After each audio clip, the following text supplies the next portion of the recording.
Chapter 13. Can fasting keep you well?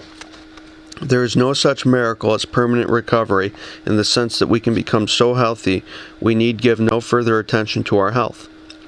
Nor is there any such thing as permanent weight reduction in the sense that we can eat all we want and stay thin. Caring for the needs of life to secure health and proper weight maintenance is a constant hygienic responsibility. We have all the health we deserve and no more. No genuine recovery can be made until the cause of the impairment of health is removed, and no perpetuation of the recovery is possible except upon a basis of continued avoidance of the causes of ill health. To remain well requires that we live in a way to perpetuate good health. Whatever breaks down health in the first place will do so again, if it is returned to after the health has been restored. Fasting will not provide man with a license to debauch himself. Fasting followed by gormandizing is stupid. The drunk who sobers up can and will get drunk again if he returns to drink. If he ignores the drink, he will not again become drunk. When a man learns his limitations in food consumption and respects these, he will remain well.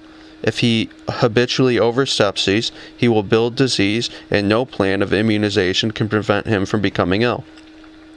A return to coffee and tobacco, to alcohol and poisoned soft drinks, to overwork and late hours, to unventilated bedrooms and slothfulness, to overeating and the conventional diet, in a word, to be old disease-producing way of life, to the old disease-producing way of life will build again physical troubles that have subsided with fasting. The only basis upon which to establish and maintain high-level health is supplied by first-class living habits. What are the causes of disease? Any and all habits of mind and body that use up nerve energy in excess. Whatever factor or combination of factors that produces enervation is a cause of disease. If we squander our energies in many ways, we will enervate ourselves and begin the evolution of more disease. It is inevitable under such circumstances that elimination shall be checked and waste accumulate in the body. Thus it becomes apparent that a corrected pattern of life involves far more than a mere change in eating habits. The sexual life, emotional life, working life, domestic life, and all other elements of living that make up the complex of our lives are each vital to health. Each habit must be ordered and controlled in keeping with the unchanging laws that govern the living organism. Fasting results in a radical cleansing of the fluids and tissues of the body, but it cannot prevent the subsequent fouling of these same fluids and tissues brought on by the return to overeating patterns. We can stay well only as long as we live in a manner to maintain and increase the gains we have made. If we cannot return to these old and discarded routines, what should we eat? Can we continue, at least in buying the ordinary dishes of average families? To answer that, I must point out certain facts of modern food that affect all of our civilization. We are living in an over-processed age in terms of our diet. Everything is refined, stripped of its essential food values, baked, fried, cooked, overstuffed. This is one of the great perils of our age. It is also one of the great problems of any person who wants to live on natural foods. Natural products coming from the hands of nature before they have been tampered with by the processors and refiners are the one source that has consistently proved throughout the ages dependable both for man and animal.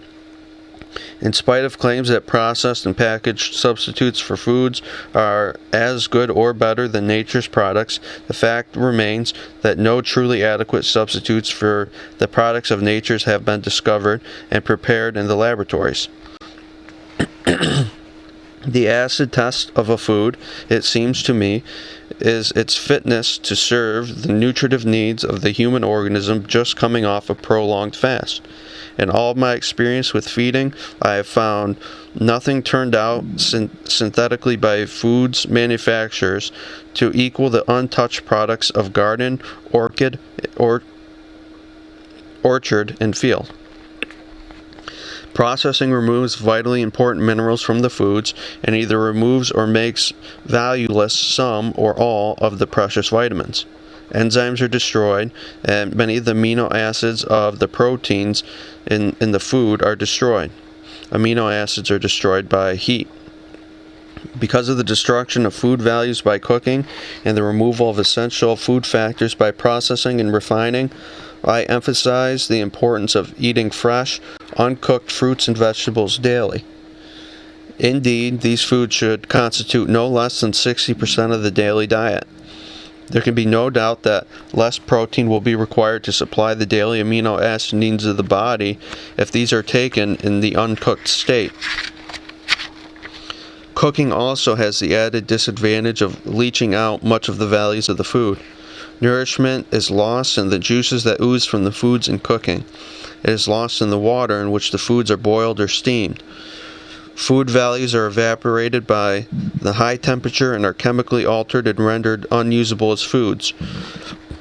One should make it a rule from which there should be no variations to have one meal of fresh, uncooked fruit each day and at least one large raw vegetable salad daily. The salads commonly eaten are too small to meet our needs and are often made up of such things as mashed potatoes, boiled eggs, pickled olives, and other such substances to which is added a greasy dressing, but with little in the way of either fresh fruits or vegetables. Some of them contain a leaf or two of semi-wilted lettuce, a slice of half-ripened tomato, and dressing, hardly enough to nourish a canary. Salads of raw vegetables and meals of fresh fruits are essential sources of minerals and vitamins. These foods are more abundant in these food factors and are as necessary to the nutrition of man as an abundance of green grass is essential to the horse or cow. He who partakes of these foods each day will have no need to add mineral concentrates and vitamin pills to his diet. These raw properties are the normal natural sources of such food factors, and nothing has yet been produced by the food chemists that can take their places.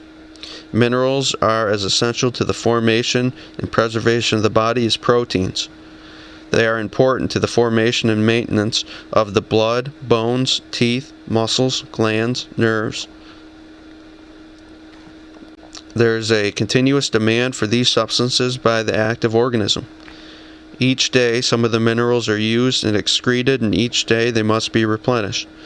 But we are not able to supply the body with minerals by eating lime and scrap iron. We are able to make use of minerals only in certain forms, as these are prepared for use by the processes of plant life. The drug store cannot supply us with any just as good minerals to replace those that are removed from our foods in the refining processes. Nor do we get our best supply of minerals from powdered eggshells and bone meal. From the vegetable kingdom comes our best mineral supply. Proteins are abundant in nature, and there is rarely an excuse for protein deficiency in this country. Every food that grows contains protein, so that in eating natural foods, one receives these from several sources each day. Whatever essential amino acids may be lacking in one protein is sure to be compensated by amino acids in the other proteins of the diet. Nuts are one of the finest sources of the best and most adequate proteins. Green leaves contain small quantities of most excellent proteins. There are proteins in bananas, dates, figs, legumes, cereals, and in hundreds of other foods eaten daily. After a fast, when the body's food reserve has been somewhat depleted, the three food essentials that are most needed are proteins, minerals, and vitamins. These are best secreted from the sources indicated. canned foods, preserved foods, processed and refined foods, adulterated foods, sulfured fruits, white flour, white sugar, white rice constitute poor minerals with which to build healthy tissue. Man's need for fats or oils is not as great as may be supposed, but he does require a small daily amount of these, and he instinctively seeks such foods.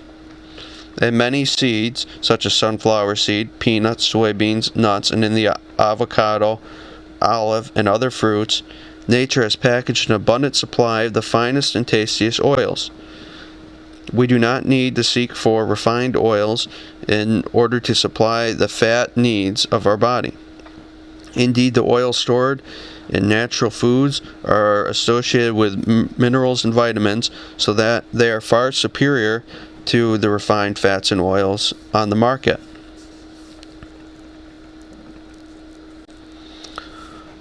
What I have written here of fats and oils applies with equal force to sugars and starches. In their natural state, these food factors are ideally associated with minerals and vitamins, and they are best eaten in the unrefined state. Syrups and refined sugars are devoid of minerals and vitamins and are poor foods. The sweet fruits, dates, figs, raisins, sweet grapes, well-ripened bananas, persimmons, and similar products are the finest and best sources of sugars that should be eaten as fruits rather than as fragmented food particles produced by manufacturers of refined products out of a tin can. In summarizing, any return to the overeating that may have characterized the pre-fasting way of life will quickly build a state of ill health. Learn to be moderate in eating habits. One of the best aids to moderation is the eating of whole natural foods.